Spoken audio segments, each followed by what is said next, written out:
Buenas tardes a todas, a todos, a todes. Desde ya les damos la bienvenida a las 17 jornadas de AINCRIT, la Asociación de Investigación y Crítica Teatral. En primer lugar, vamos a dar lugar a José Castillo. Buenas tardes. Buenas tardes, ¿cómo están? Muchas gracias ahí por aceptar el trabajo y siempre es un gusto venir aquí a INCRIT todos los años, ¿sí? Mi trabajo se llama Fronteras y Pulsiones de los Cuerpos del Actor, porque yo trabajo aquí en la Unión Oeste y tengo mi compañía de teatro aquí en el sur de Brasil, en el oeste de Paraná, sí, en Foz do Iguazú, y tenemos una compañía de teatro que precisamente todos son migrantes, todos. No hay un solo actor que no venga de otra parte de Brasil o de otras partes del mundo, ¿no? Entonces, una de las cosas que yo vengo trabajando precisamente es que cómo que funcionan esas formas de cómo son los cuerpos fronteras. Cuerpo frontera nace de una categoría que tomo de Jaime Deval, que él dice que el cuerpo frontera son todas las conversaciones, toda la lengua que atraviesa el cuerpo y se adapta a nuevas circunstancias. ¿Qué pasa cuando eso lo enfrentamos con una teoría como la de Gustavo Geirola, que habla de los cuerpos del actor? Y los cuerpos del actor, precisamente voy a leer algunos trechos porque si no me voy a extender de más y no quiero atrapar, incomodar a los demás. ¿Sí? Dice así: desde que comencé a trabajar en las artes escénicas, percibí que las relaciones entre lo que estaban experimentando los cuerpos de los actores, que eso incluye bailarines y performers, y es el resultado final de cada proceso. Estaba siendo vinculada a una marca personal que no entendía cómo era que ella aparecía y se repetía una y otra vez.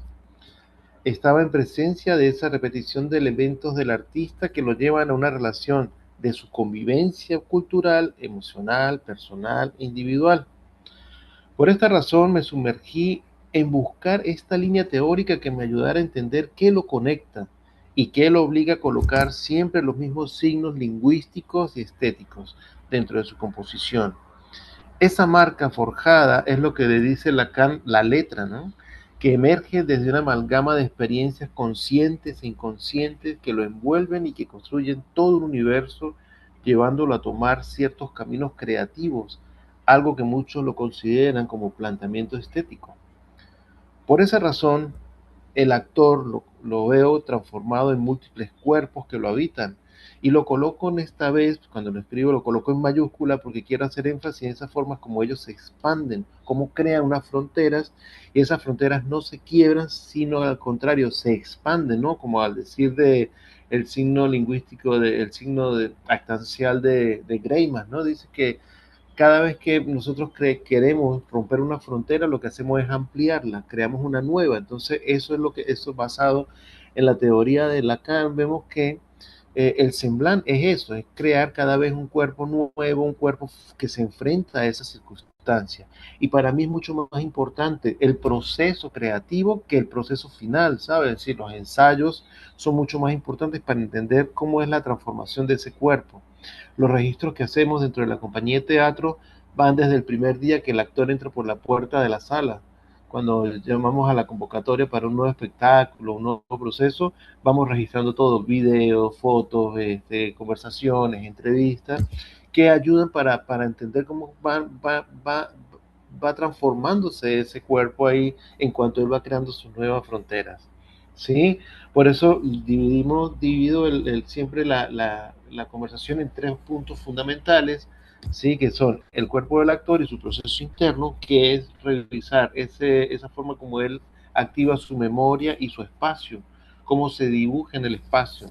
El segundo momento es la relación de ese cuerpo con los otros, específicamente con los otros actores, con el público, la recepción dividida que él tiene de su propio semblante, ¿no? Que es ese cuerpo que se va multiplicando, que crea nuevas fronteras, que va creando nuevas formas de interpretarse. ¿Qué será la posición? Aquí yo voy a hablar un poco de un término bien psicoanalista, que es la posición gozante del actor, ¿no? Una vez yo estaba trabajando con un director de teatro muy famoso en Venezuela y me decía, José, el problema de los actores es que son la raza maldita, ellos no saben cómo explicar por qué hacen las cosas, porque están gozando siempre, ¿eh? Prestan el cuerpo para eso, entonces van creando nuevas fronteras, van creando nuevas formas de gozar ahí, de estar sobre esa performance, ¿no? Por eso me encanta todo ese trabajo que cuando comenzamos a improvisar y a trabajar y a hacer los ejercicios, de buscar romper esas estructuras que ellos a veces tienen. Y la tercera parte, que es una de las partes más importantes, que desde una investigación va mucho más amplia, que son los cuerpos fronteras, se exploran a sí mismos y abre una perforación de sí, ¿sí? Resaltando y retornando cada vez como una espiral a un punto de reconocerse y comenzar de nuevo el círculo con nuevas marcas. Cuando hablo de las nuevas marcas es que los ciclos siempre se van a repetir, pero en cada vuelta que hacemos, en cada improvisación que hacemos, en cada ensayo que hacemos, en cada proyecto nuevo que comenzamos, se colocan nuevas marcas culturales de la experiencia vivida en la anterior, más se colocan las nuevas formas, los nuevos actores que van ingresando. Por ejemplo, yo monté un espectáculo aquí que se llama Eshe Homo en el año 2024, 2025, y ahí teníamos la particularidad que recibimos un actor nuevo que venía de Angola. Entonces, cuando él comienza a adaptarse, sufrió un shock. Él sufrió un choque muy fuerte porque llegó a bloquear su cuerpo, no entendía por qué hacíamos como que había unos giros dramatúrgicos dentro de la obra, también el grupo tenía como una forma de conversación y yo también sentí como un golpe cuando él me hablaba. Entonces, cuando comenzamos a conversar y a hacer y a familiarizarnos, era por la forma como él hablaba, que es cultural, no era un problema de él, era un problema, era una cuestión cultural que él traía de la forma de expresarse, ¿sabes? Palabras, formas, entonaciones, modulaciones de la voz y la construcción del personaje a veces era casi como sobreactuada, me parecía, y lo que él estaba haciendo era jugando. Entonces, eso yo dije, sí, aquí tenemos un cuerpo frontera, es un cuerpo que se está adaptando y está tratando de luchar en función de la frontera de los otros actores que están junto con él, ¿no? Por eso, yo digo que, ¿cómo estamos de tiempo? Yo creo que estamos casi, ¿no? Falta un minuto para... Eso, perfecto. Por eso yo digo que los cuerpos de los actores aparecen cada vez con nuevas alternativas que parecen infinitas. La memoria comienza a buscar en el archivo de imágenes otras imágenes que no sean las que aparecieron en el primer momento. Es decir, como la teoría de Freud, aquella de la pizarra mágica. Todo está guardado ahí y simplemente tenemos que buscar la manera de entrar y comunicarnos con eso, entrar y trabajar con eso. Si nos basamos en ese trabajo, constatamos que la imagen estuvieron siempre presentes dentro de los actores y simplemente se refugiaban en espacios donde no era necesario buscarlas. Es decir, podríamos hablar, los psicoanalistas dicen que eso es ahí el inconsciente o tal vez está en lo real, ¿no? Ahí cuando se sufrieron los estímulos afloraron los cuerpos que se transformaron en múltiples acciones que se pudieron transformar en una dramaturgia corporal. Así, los cuerpos y los impulsos colocados en cada ejercicio hacen que la memoria se descongele, quiebre la frontera y se coloquen en la superficie del cuerpo, haciendo activar nuevas formas de exploración corporal y evidenciando que estos cuerpos, que ya estarían avanzando en su frontera, rompen los estereotipos y se quiebran las formas de percibirse. Pero lo que más me interesa son esas marcas vivenciadas anteriormente, observadas y experimentadas. De nuevo, volvemos a buscar esa respuesta, donde todo estuvo allí, en ese cuerpo que recibió un impulso, construyó una nueva frontera y se fue hacia una nueva secuencia performática. Si perciben, aquí no hablo de construcción de personajes, simplemente estamos hablando y cuestionando los refugios que hacen los autores dentro de sus cuerpos y que a veces impiden profundizar en la exploración de sus secuencias donde el cuerpo no está confortable. Bueno, creo que está. Muchísimas gracias, Muchísimas excelente el tiempo y una temática muy interesante y si tenemos tiempo volveremos sobre eso al final de todas las ponencias. Muchísimas gracias, José Ramón. Bueno, ahora vamos a dar lugar a Angélica Marisa Renaud y a Karina Beatriz Lemes, la maternidad y otras exigencias en Yerma. Les damos la bienvenida. Buenas Muchísimas tardes. gracias. Gracias a ustedes por la invitación. No sé si se me escucha bien. ¿Podría subir un poquito más el volumen? A ver si puedo. En todo caso, O hablo acercar. más fuerte, a ver si se me escucha mejor. Bien, o Me quizás acerco un acercarte poquito un más. poquito más. Ahí está. Ahí me acerco un poquito más. Bueno, nosotros con la colega Karina Lemes somos la Universidad Nacional de Misiones. Estamos en la cátedra de Española, las españolas, Literatura Española 1 y Literatura Española 2. Y en este caso tomamos un tema que nos parece transversal en muchos de los libros que tomamos, que analizamos, que tiene que ver con las figuras, los personajes femeninos y sus problemas, ¿no? Que son problemas de todos los tiempos. Tomamos en este caso la maternidad y otras exigencias en la obra Yerma de Federico García Lorca. Voy a leer y voy a ir salteando algunas cuestiones como para llegar bien con el tiempo y no robar atención a los demás.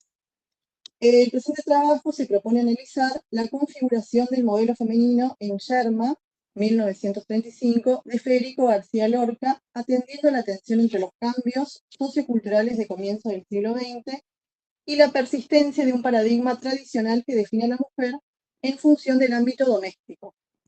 En efecto, si bien el periodo en que se inscribe la obra se caracteriza por una progresiva apertura hacia la inclusión femenina en espacios educativos y laborales, tiene que ver con la modernización social, esta apertura convive con estructuras simbólicas profundamente arraigadas que continúan restringiendo la identidad femenina a roles tradicionales. Relegamiento al ámbito doméstico, subordinación a la figura masculina, siendo esta el padre o el marido, abnegación al cuidado de la familia y las buenas costumbres. En definitiva, amolamiento a ciertos patrones que presuponen el ideal de toda mujer y que en Yerma se vuelven estériles al transcurrir del drama. No solo su falta de fertilidad, sino también el hartazgo ante el cumplimiento de funciones que operan como imperativos identitarios, pero además como expectativas sociales, y lamentablemente tampoco ha cambiado mucho, ¿no? Me temo decir. Voy a citar un pasaje. Yo quiero tener a mi hijo en los brazos para dormir tranquila, y óyelo bien y no te espantes de lo que digo. Aunque yo supiera que mi hijo me iba a martirizar después, y me iba a odiar, y me iba a llevar de los cabellos por las calles, recibiría con gozo su nacimiento, porque es mucho mejor llorar por un hombre vivo que nos apuñala que llorar por este fantasma sentado año tras año encima de mi corazón. Acto tercero, cuadro primero. Fin de la cita. En Yerma, García Lorca problematiza este modelo a partir de la representación de una mujer cuya imposibilidad de concebir hijos la sitúa en una posición de marginalidad simbólica. La ausencia de la maternidad, que es uno de los pilares identitarios junto al amor y al matrimonio, en este caso, no se presenta únicamente como una carencia biológica, sino como una fractura estructural que desestabiliza la totalidad del sistema de valores que sostiene la subjetividad de la protagonista. Yerma no puede ser madre y esa imposibilidad la lleva al desborde, al cuestionamiento de infinito, porque esa misma imposibilidad también se traslada a otros planos. No puede ser plenamente esposa y no puede ser plenamente mujer, en los términos que su comunidad establece. El espacio rural andaluz en el que se sitúa la obra contribuye a intensificar esta dimensión. Se trata de un entorno caracterizado por la rigidez de las normas sociales y la persistencia de valores tradicionales, donde la individualidad se encuentra subordinada a las expectativas colectivas. En este espacio, además, este espacio funciona como gran metáfora de cómo se construye en el transcurrir de la obra su rol reproductivo, ¿no? Amalgamada con la tierra, que ofrece vida en permanente evolución, Yerma no hace más que observar el nacimiento de cultivos, el nacimiento de crías de animales, mientras ella permanece marchita, pinchosa y seca, en términos que ella misma se adjudica, ¿no? Cito: que estoy ofendida y rebajada hasta lo último, viendo que los trigos apuntan, que las fuentes no cesan de dar agua y que paren las ovejas cientos de corderos, y las perras, y que parece que todo el campo puesto de pie me enseña sus crías tiernas, adormiladas, mientras yo siento 2 golpes de martillo aquí, en lugar de la boca de mi niño. Fin de la cita. En este contexto, la mujer aparece como depositaria del honor familiar, lo que refuerza su sujeción a un conjunto de normas que regulan su comportamiento y su identidad. En este marco, la maternidad adquiere un valor cardinal. No se trata solo de una función reproductiva, sino de un elemento constitutivo de la identidad femenina en el imaginario social de la época. La esterilidad que se endilga asimismo yerma no solo implica la imposibilidad de procrear, sino que la coloca fuera del orden simbólico que legitima su existencia en ese ámbito que aún construye el valor de la mujer en función de ser parte de una familia tradicional en el seno de un matrimonio bien constituido. Al anularse el principal rol, el de concebir, deja de ser portadora o merecedora del honor, pues no puede cumplir con el mandato por el cual su existencia tiene razón de ser. Ella se convierte en una abominación, está maldita, y en este sentido se refuerza la posición negativa de su ser al ostentar un nombre, que pasa de ser adjetivo a ser sustantivo. Yerma, que es su definición, su nombre, es en definitiva el significado profundo de terreno infértil, ¿no? Su aparente imposibilidad de procrear colisiona constantemente con la actitud indiferente de Juan, su esposo, a quien le interesa más guardar apariencias que cumplir con el mandato del matrimonio. Imposición a la que el varón puede rehuir sin padecer el escarnio público, sin cuestionarse su rol de dar vida. Bueno, acá habíamos puesto unos pasajes donde en definitiva, en el transcurrir de la obra, lo que se ve es que en realidad Juan no tiene deseos de ser padre, no es una imposición que le surja, y eso se lo dice en varias oportunidades, hasta que al final desemboca, ¿no es cierto?, en la tragedia que ya conocemos. Durante las escenas se deja entrever el distanciamiento sexoafectivo entre Yerma y Juan. Se insinúa su deseo hacia Víctor, se presenta en la voz de una vieja en la que ruega consejo su rechazo a buscar en otros hombres la pasión que jamás vivió con Juan, su marido. Juan, en cambio, encarna una masculinidad funcional, orientada al trabajo y al mantenimiento del orden social, pero incapaz de responder a las necesidades emocionales de la protagonista. Lorca demuestra en la figura de Juan una fisura en este plano que parece funcional. Juan, en su rol de hombre proveedor, obtiene de la tierra los frutos de la misma, pero no posee el mismo éxito dentro de su casa. La distancia entre ambos pone en evidencia la dimensión instrumental del matrimonio, concebida más como una obligación social que como un vínculo basado en el afecto. Esta situación genera un profundo conflicto entre el deseo individual, tener un hijo, y la norma social, que su hijo sea fruto de un matrimonio, ¿no?, constituido y que su honra permanezca intacta. Conflicto que se intensifica a lo largo de la obra hasta desembocar en la tragedia. No sé cómo estoy de tiempo. ¿Voy bien? Queda un minuto. Dale, corto un poquito acá. En ese sentido, llamativa la relación entre la obra y la tradición de la tragedia griega. García Lorca retoma elementos estructurales de este género, como la inevitabilidad del destino, la intensidad del conflicto, el desenlace fatal, pero los reconfigura en función de problemáticas contemporáneas. A diferencia de las tragedias clásicas, Yerma desplaza el foco hacia la vida cotidiana y particularmente hacia las experiencias de las mujeres en el ámbito rural español. Aquí se observa entonces una redefinición de lo trágico. No actúan fuerzas sobrenaturales o designios divinos, sino que más bien son las estructuras sociales y culturales las que modelizan formas de ser, actuar y ocupar un lugar en el mundo. El que dirán, el honor, la honra, el posicionamiento dentro y fuera del ámbito doméstico, los roles instituidos, son motores de acción y de control del statu quo. Configuraciones en sí de un marco opresivo que resulta asfixiante. Se podría decir que lo que Yerma representa en algunos de los pasajes donde escucha el llanto de un niño son los deseos que experimenta junto a Víctor y sobre los cuales se niega a aceptar que existan por ser una mujer casada. Si el anhelo de ser madre fuera a cualquier precio, Yerma podría haber resuelto su dilema, pero cuando una de las viejas le sugiere que puede tenerlos con otro hombre, ella se indigna y se niega rotundamente, ya que su honra no puede correr ese riesgo. Ya Esta estaríamos. situación no hace más que afirmar que la implacable posibilidad de que se cumpla el destino trágico está determinada. Cierra con un párrafo y listo. Esta tragedia de García Lorca recrea el mundo tradicional de la España conservadora, la que observa la República y la que luego desata la guerra civil. esa España donde la mujer no logra, no puede o no quiere conformarse con el destino que se le adjudica y no tiene salida. La tragedia en Yerma la condena definitivamente a la soledad y ahora ya no solo corporal, sino también espiritual y social, ya que termina asesinando a su propio marido, de quien podría tener el fruto esperado, ¿no? Muchas gracias, disculpen que me... Muchísimas gracias, no apenas unos segundos. Muchísimas Bueno, gracias. Esperemos tener un poquito de tiempo para volver y reflexionar. bien. Bueno, ahora vamos a dar lugar a Isabela Daniel Fraternali, El tiempo en el teatro, nociones filosóficas del arte dramático. Ella es profesora de teatro de MAD y de MDP, estudiante de licenciatura y profesorado de filosofía en la Facultad de Humanidades y Artes de UNMDP. Estamos esperándote, Isabela. Hola a todos, ¿se me escucha bien? Perfecto. Perfecto, muchísimas gracias, Bienvenida. Fabiola. Gracias a ustedes por esta oportunidad.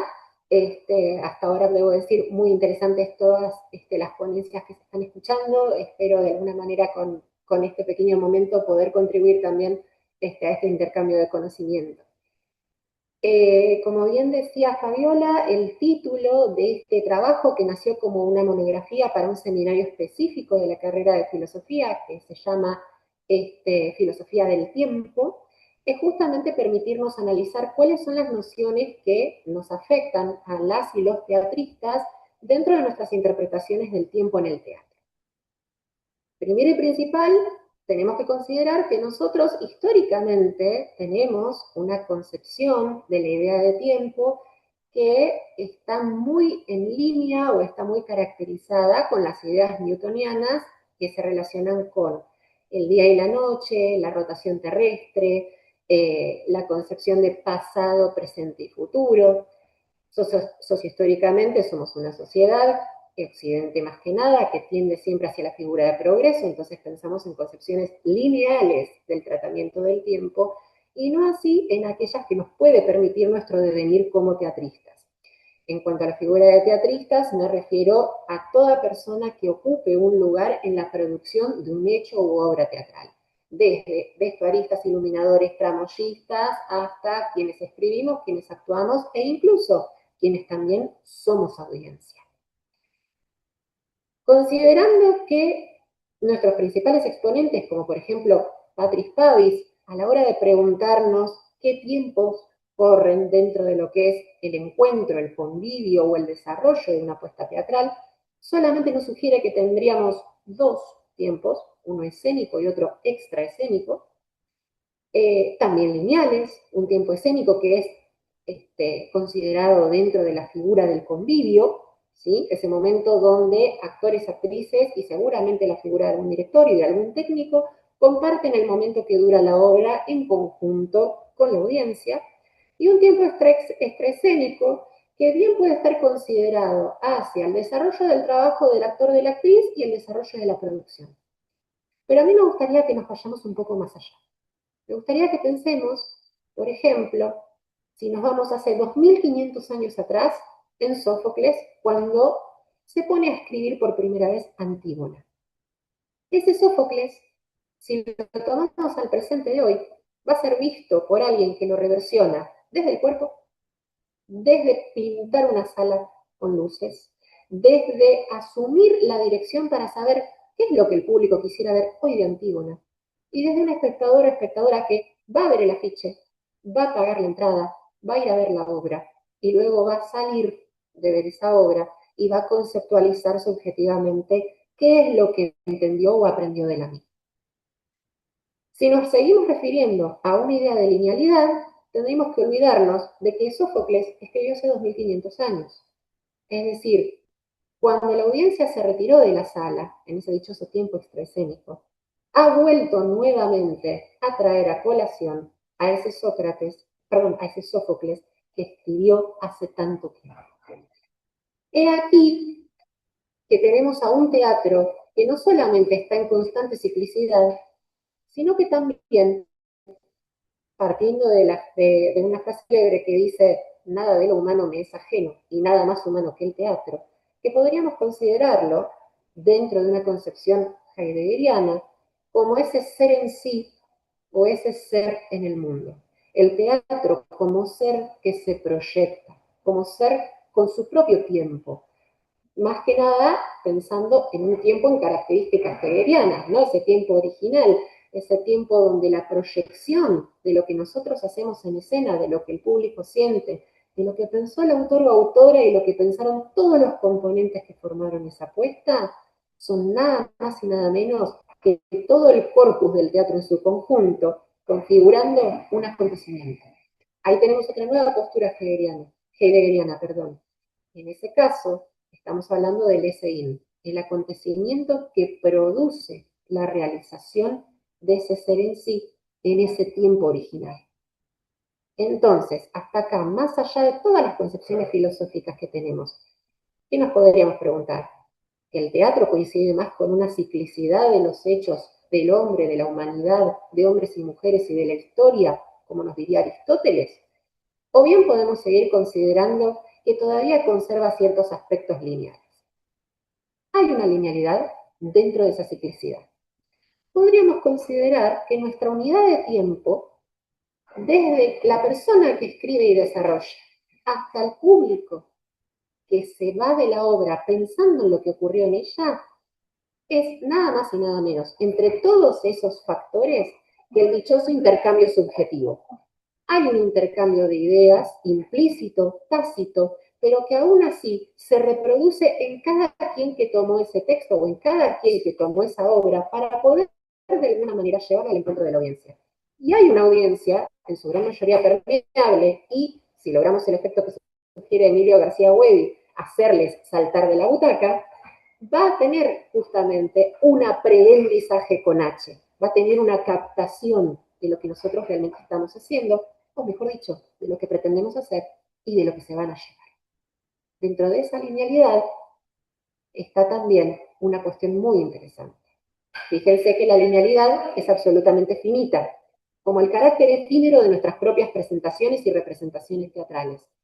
Pero a su vez, más allá de que cada uno de esos eventos es único e irrepetible, se nos configura nuevamente una cuestión cíclica, el eterno retorno, en los términos de la hermenéutica de Gadamer o de Heidegger, donde el lenguaje, donde la técnica, donde los aspectos materiales de la proyección del ser en sí, por más únicos que sean, vuelven una y otra vez a entrar en contacto con cada quien que lo comparte, vuelven una y otra vez a reproducirse, entran y salen dentro de un mismo tiempo, que es ese tiempo original, y no nuestro tiempo lineal histórico. No sé cómo voy de tiempo, Fabiola, vos me dirás porque por ahí hablo mucho. No, te queda 1 minuto y unos segundos. Muchas gracias. Entonces, para finalizar, tenemos un tiempo bastante consolidado dentro de esta estructura cíclica, dentro de este eterno retorno de cada vez que una persona decide tomar a ese Sófocles, a Shakespeare, a Isabella Andreini como una de las primeras escritoras de la comedia del arte, a cualquier autor, actor, actriz que decida hacer una obra en el lugar que sea. Volvemos siempre a ese eterno retorno, volvemos siempre a renovar la idea. Pero ¿qué puede pasar también? Que no hagamos saltar al público de la butaca, que no podamos lograr que el otro interprete y que nos genere un tiempo vacío. Que tengamos una antítesis dentro de toda esta tesis que estuvimos especificando. Pero aquí viene la pregunta. ¿Acaso ese tiempo vacío, ese no ser en el espacio, no es acaso una nueva forma de ser o un nuevo interrogante? En ese caso, esa respuesta de la audiencia va a ser específicamente para quienes producimos, para quienes hacemos y para quienes enseñamos específicamente algo tan maravilloso como este arte y algo tan imbricado dentro de la filosofía humana. Nuevamente, el teatro nos viene a poner a prueba y a sugerir que nuestro tiempo es un eterno retorno, que nada de lo que hemos hablado en 2500 años nos va a hacer variar de nuestra proyección en tanto humana, en tanto social, en tanto crítica, y en favor de nuestros grandes teatristas latinoamericanos como Boal, también política, porque tenemos una función dentro de ese eterno retorno, que es seguir sosteniendo y criticando todo aquello que vemos en el mundo que no nos hace humanos, hasta que logremos de alguna manera que ese eterno retorno del teatro y ese tiempo cíclico nos haga humanos una vez más. Muchas gracias a todos y a todas. Muchísimas gracias. Muchas cosas para analizar, para conversar y debatir.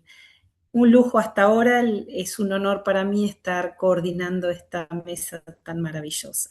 Ahora sí, entonces, damos lugar a Javier Larraín con Archivos del Dolor. Reconfiguraciones, déjame que estaba justo leyendo, reconfiguraciones de lo trágico en el teatro chileno contemporáneo. Universidad Finisterrae. Sí, Muchísimas no sé si le gracias. aparece el PPT o no.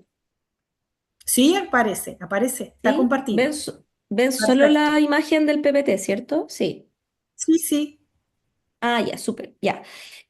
Bueno, muchas gracias a Fabiola por la coordinación y también por la organización. Esta ponencia, solo para contextualizar, surge a partir de un trabajo de investigación mayor, que es un libro que salió publicado el año 2024, que se llama Manifestaciones de lo Trágico en el Teatro Chileno de la Postdictadura y la Escena Reciente, donde junto con Anastasia Yassi, que también coescribe el libro junto conmigo, lo que hacemos es tomar precisamente este concepto de lo trágico y entenderlo también desde su nomenclatura, desde la tragedia clásica hacia su reconfiguración en el teatro contemporáneo y ver cómo precisamente se manifiesta esto como una herramienta estética, tanto en el teatro de la postdictadura en Chile como en la escena reciente del siglo XXI, ¿ya?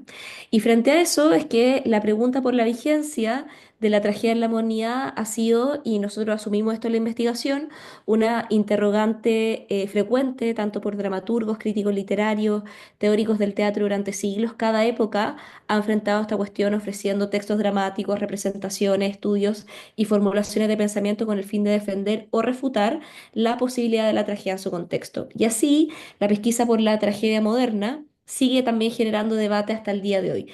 A diferencia de otros cuerpos de la literatura, en la historia occidental que han quedado olvidados por la valoración contemporánea, existe una especie de resistencia a superar la tragedia.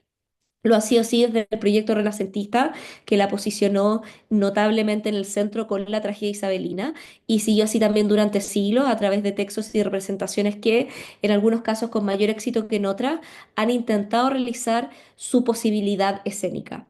Incluso en algunas obras y formulaciones teóricas postdramáticas es posible también encontrar esta inquietud reflejada, y la pregunta por la tragedia ha sido determinante entonces para la cultura occidental. Incluso la misma emergencia de lo trágico como un concepto separado de la tragedia, que era esta separación que yo hacía al inicio, podría entenderse como un producto de la reflexión de una época por la posibilidad de la tragedia en la modernidad.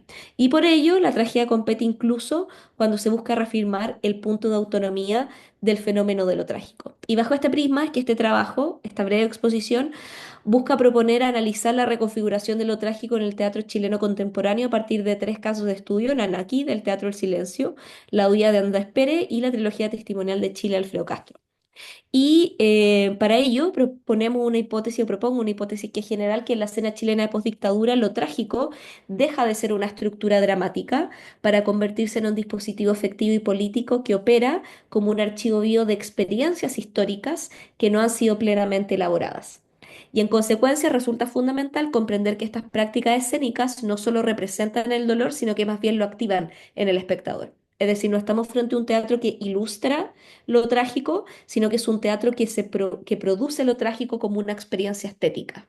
Y este desplazamiento implica una mutación epistemológica. El teatro deja de ser un lugar de mediación simbólica para devenir un espacio de copresencia afectiva, donde el espectador es implicado éticamente en aquello que presencia. Y aquí es que tenemos la primera puesta en escena, que es la de Teatro del Silencio, del Cuerpo Común Insistencia Trágica.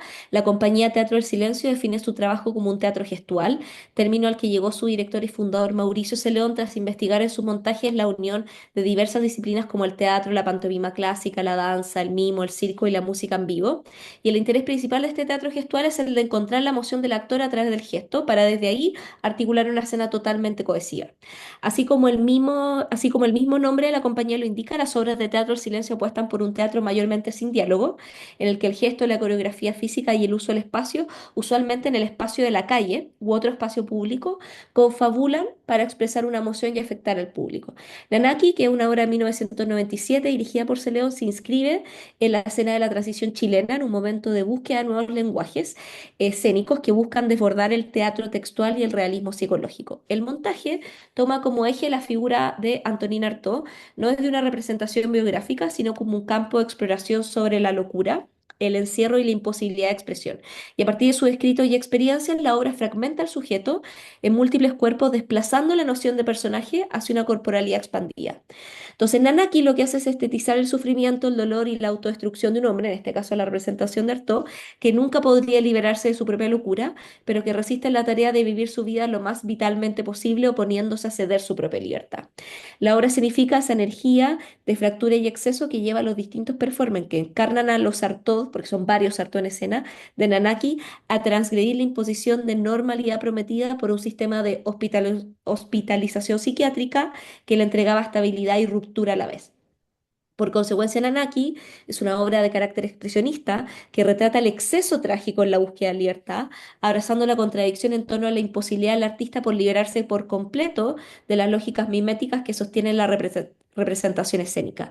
Para ello, además de utilizar los códigos del teatro de la crueldad, la obra también propone ciertos guiños al teatro pobre de Grotowski en cuanto a la significación gira en torno a la emoción que los actores logran canalizar.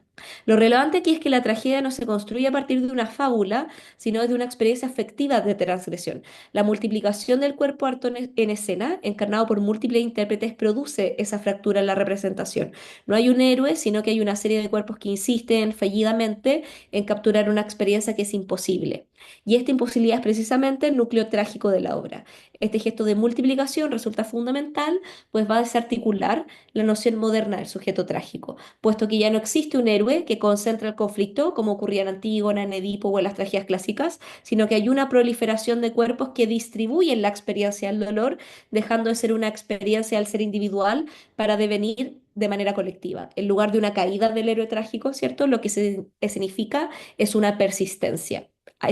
Existe la repetición de un gesto que no logra completarse, una energía que no alcanza una resolución porque el conflicto no se resuelve y la tragedia ya no reside en el desenlace, que vendría a ser la caída del héroe, puesto que radica en la insistencia misma del intento trágico o de la falla, de alguna u otra manera. Y este punto permite profundizar en la idea central de la obra, que el silencio no es una carencia del lenguaje, sino que es la saturación del lenguaje. En el contexto de la postdictadura, donde el lenguaje ha sido erosionado por la violencia histórica, el silencio entonces aparece como el único espacio posible para poder alojar aquello que no puede ser dicho.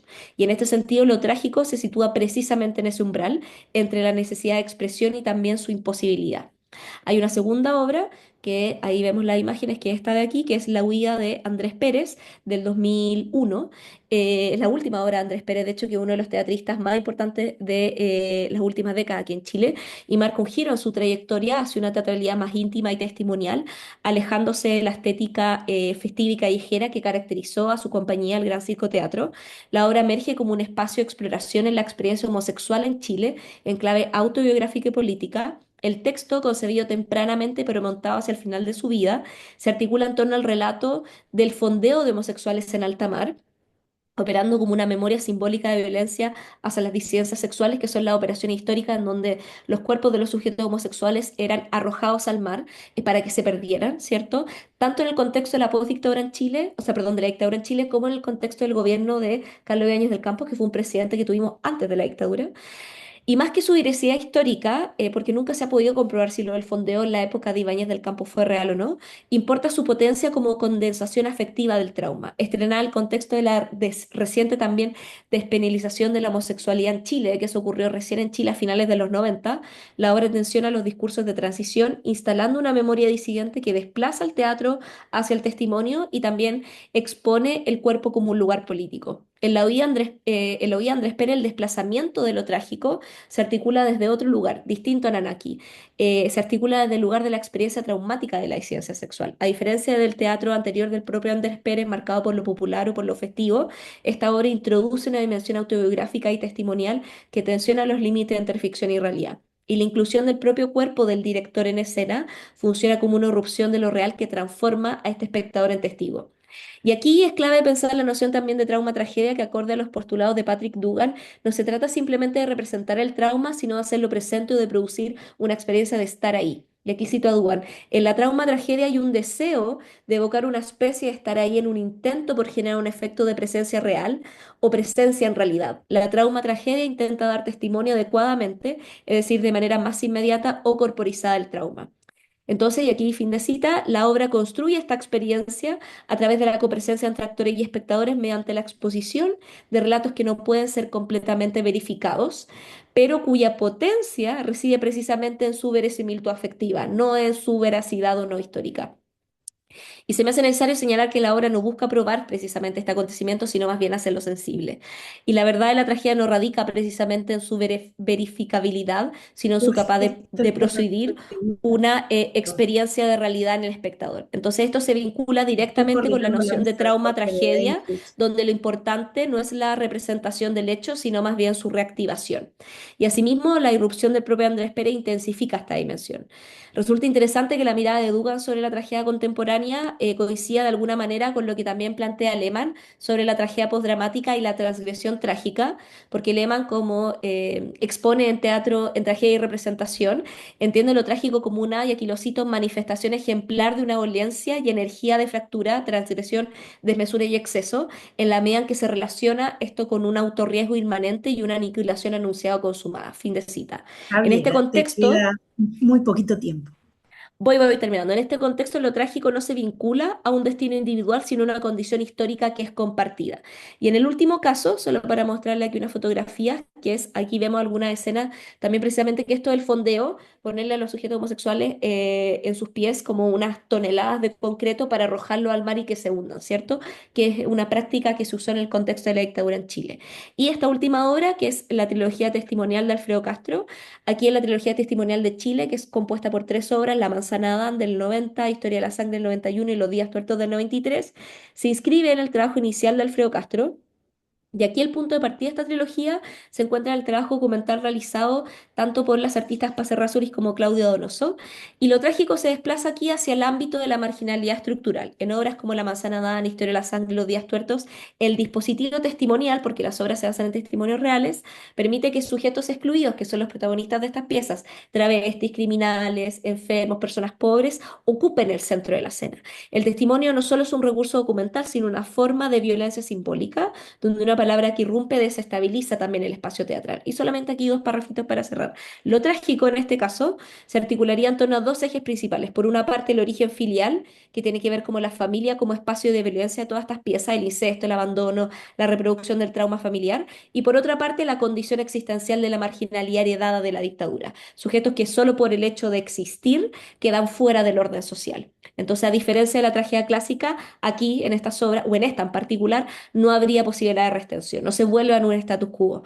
Sin embargo, igual hay una forma de resistencia en donde la catarsis más bien se reemplaza por una toma de conciencia. El espectador no se identifica como héroe, sino que es conformado o confrontado más bien con una serie de relatos que lo obligan a reconocer las fisuras del tejido social estructural chileno. Y en este sentido, la trilogía de Castro propone una tragedia donde lo esencial no es el desenlace o la caída del héroe nuevamente, sino la exposición de un conflicto como condición permanente. Y a partir de estos tres casos, es posible sostener que el teatro chileno contemporáneo reconfigura lo trágico en al menos tres dimensiones. Primero, como experiencia corporal a través del teatro del silencio, como testimonio del trauma en el caso de Andrés Pérez y como una exposición de la marginalidad en el caso de Alfredo Castro. Muchas gracias. Te agradecemos muchísimo, Javiera. Y ahora nos ha solicitado, si es posible, que le demos lugar a un colega colombiano que es, eh, se llama César Grande, y le vamos a dar la oportunidad de tener, ya que nos sobra un poquitito de tiempo, muy poquito, nos extendemos, si no les molesta, un ratito más, como para hacer un cierre, si les parece, si están todos de acuerdo, y le damos lugar a nuestro compañero de Colombia, César Grande. César, podés entonces comenzar. Bienvenido. Muy buenos días para todos y para todas. Pues primero muy complacido de estar en este espacio porque pues Creemos que básicamente mucho del trabajo que se desarrolla en este espacio pues ha tenido mucha incidencia desde un proceso teatral como el que venimos desarrollando desde la Fundación Chiminigago. Y en ese sentido, pues agradecerles a ustedes por ese reconocimiento, porque pues básicamente voy a iniciar un poco como contextualizando nuestra propuesta, de dónde venimos, qué hacemos y pues lo que nos ha llevado a nosotros a indagar el tema de nuestro lenguaje teatral, que pues para nosotros es muy significativo. Y en ese sentido, pues digamos que inicio, somos un grupo que todavía mantiene esa filosofía de grupo, o sea, mantenemos ese ideal muy ochentero de mantenernos como un grupo de teatro y desde el año 1985 nacemos aquí en la localidad de Bosa. La localidad de Bosa, pues básicamente es un territorio que está ubicado precisamente en la periferia, hacia el sur de Bogotá, en Colombia, y pues donde básicamente es un territorio que tiene pues diversidad de problemáticas sociales, problemáticas de violencia, problemáticas de seguridad, y que pues que en un año muy convulsionado para Colombia y específicamente para Bogotá, donde tuvimos la toma del Palacio de Justicia, un hecho pues digamos histórico en nuestro país y también un tema muy significativo que es el desastre de Armero, se crea un proyecto que tiene que ver desde lo teatral. ¿Sí? Y esto pues digamos que ha servido como un impulso y como un motor, digamos, para empezar a construir desde la periferia, para construir desde el margen y a partir precisamente de estas problemáticas que ya las he señalado, pues digamos que de alguna manera se ha venido construyendo también un lenguaje propio, porque si bien es cierto, Colombia, evidentemente, somos reconocidos por la creación colectiva gracias a al maestro Santiago García, todo una permeabilidad de el teatro de Brecht y de todas las influencias pues que Colombia ha tenido a nivel teatral, pues nosotros decidimos construir un lenguaje propio. Y ese lenguaje propio, pues digamos que ha sido producto de nuestro territorio, desde nuestra localidad. Y aquí es donde, de alguna manera, amparado precisamente en teóricos, pues que evidentemente han sido parte pues de nuestro proyecto ese escenario nos ha permitido vislumbrar también la posibilidad de crear eso que nosotros llamamos como una puesta en escena, que tiene que ver precisamente con todo el contexto social que tenemos. Y aquí es donde aparece precisamente que el teatro de calle y el teatro en general se ha convertido para nosotros en esa posibilidad de transmitir, digamos, nuestro sentir. Entonces, tenemos un lenguaje donde hablamos precisamente del ritmo, ¿sí? Digamos como un escenario, pues digamos, de nuestras puestas en escena, donde el tema de la energía, porque pues de alguna manera el teatro que nosotros practicamos y que desarrollamos, pues es muy energético a partir precisamente del cuerpo, porque ahí hemos encontrado en la acrobacia teatral, digamos, muy del estilo precisamente de los entrenamientos de Grotowski, ¿sí? Donde lo llevamos precisamente a un espectáculo que se llama Sueños Encantados bajo la dirección de nuestro director y fundador Venus Albeiro Silva y donde precisamente todo el trabajo acrobático y del cuerpo para que el actor esté en sintonía en el ahora y en el aquí, pues digamos que nos ha permitido crear este tipo de puestas en escena.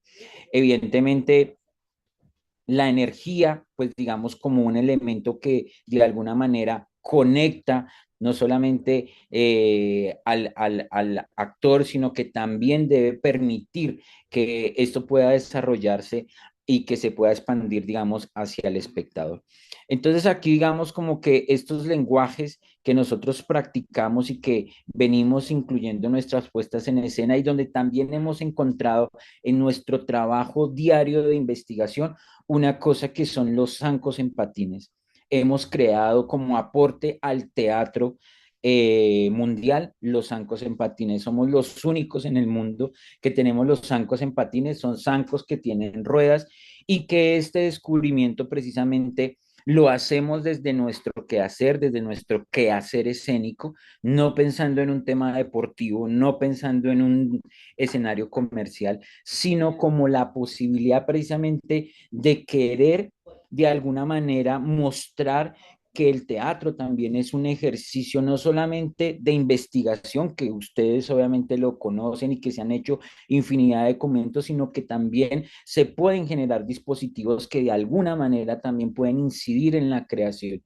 Entonces, en ese sentido, los zancos en patines se han convertido precisamente en ese diálogo de creación y de resignificación, no solamente de los zancos convencionales como los conocemos, sino dar un paso más adelante. Entonces, digamos que ese tema también, digamos que ha sido un aporte desde la periferia, desde nuestro grupo y que nos ha permitido también tener una visibilización a nivel internacional. Hoy por hoy somos un grupo que lleva 16 giras internacionales que, que de alguna manera es reconocido en el escenario europeo precisamente y en el escenario nacional y local, digamos, por esa forma y esa particularidad de conjugar su quehacer escénico precisamente en sus puestas en escena, que somos muy coloridos, que somos muy musicales y que seguimos en esa búsqueda de ese actor integral, en ese actor precisamente que genera, digamos, y esos proyectos que generan este encuentro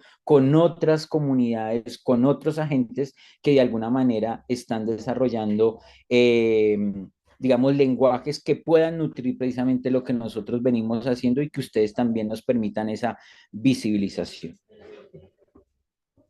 Muchísimas gracias. Te queda un minuto. Bueno, pues para culminar, básicamente, digamos, como cerrar este espacio donde también nosotros somos un grupo que ha venido construyendo una escuela y en esa escuela nos ha permitido precisamente también hacer toda esta manifestación de la que venimos comentando, evidentemente generando una dignificación de nuestro territorio. Hay una gran división que nosotros la planteamos de pronto dentro del teatro que hacemos, el teatro comunitario que llamamos aquí en Colombia, pero muchas veces el teatro comunitario es como señalado, digamos, en muchos escenarios, digamos como que un teatro muy marginal. Y pues nosotros queremos decir en este escenario precisamente que el teatro que se hace en comunidad es muy profesional y que de alguna manera debe precisamente apostar por eso, porque no queremos ni deseamos precisamente ni sentirnos más ni sentirnos menos. Muchas veces también el teatro comunitario es como muy relegado como en un tercer escalón, ¿sí? Pero digamos que nosotros seguimos siendo abanderados de un trabajo profesional, de un trabajo bien realizado, aunque se haga desde la periferia y que se trabaje en comunidad. Muchísimas gracias. ¿Nos repetís, por favor, César, el nombre de tu ponencia, el título? Sí, el nombre de mi provincia es Chiminigagua, 4 décadas de teatro y cultura popular de transformación social y paz desde nuestro territorio. Muchísimas gracias.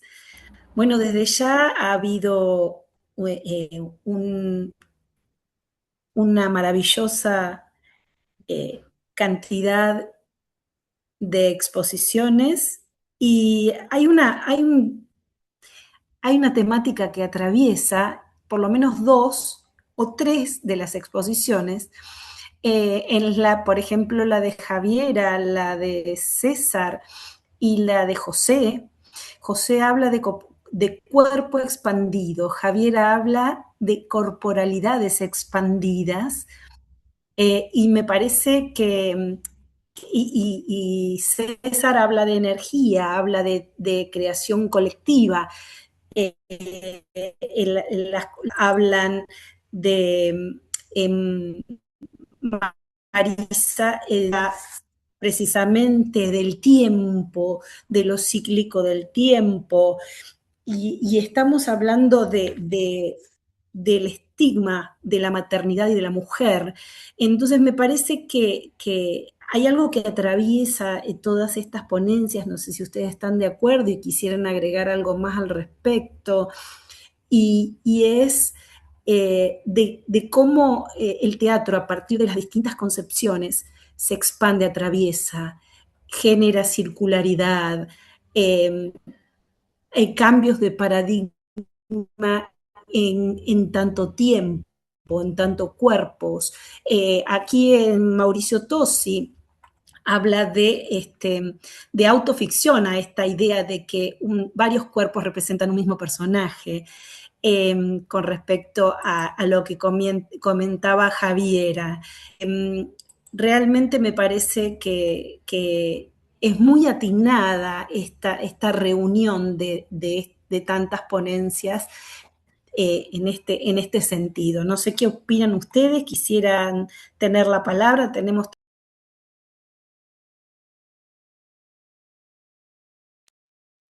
Quienes deseen pueden prender sus micrófonos y comentar. Fabiola, sí, yo quería comentar algo porque realmente en cada una de las ponencias que estamos viendo es esa búsqueda de la corporeidad, ¿no? Estamos buscando cómo el teatro va adaptándose a las nuevas circunstancias, ¿no? Desde el tiempo, desde el cuerpo femenino, desde el cuerpo desaparecido, maltratado, el cuerpo que se reintegra y se reconstruye en la comunidad. Es decir, cada visión es súper interesante y quedo así satisfecho de conseguir unos colegas tan interesantes que están disparando desde diferentes ángulos y ahí vamos buscando esas nuevas formas de entendernos en el teatro, ¿no? Buscar, teorizar todavía más y ver cómo ese teatro responde a las necesidades donde él está ubicado, ¿no? Creo que vamos más adentro de lo que somos, más adentro, ¿no? Sí, yo solo Sí, quería complementar lo que decía José, que no sé si en realidad es buscar una nueva forma, creo que ahí quiero disentir un poco, creo que más bien en el retorno a lo trágico o hablar de la tragedia es más bien recuperar el origen del teatro, que es el cuerpo, como que no es todo lo contrario. El origen del teatro, que es lo que de hecho habla Lehmann en Tragedia y Representación, es que la tragedia se la robó la filosofía, el teatro, Hegel, todo eso, ¿cierto? Y lo que viene en el gesto Lehmann es a recuperar algo que nos pertenece.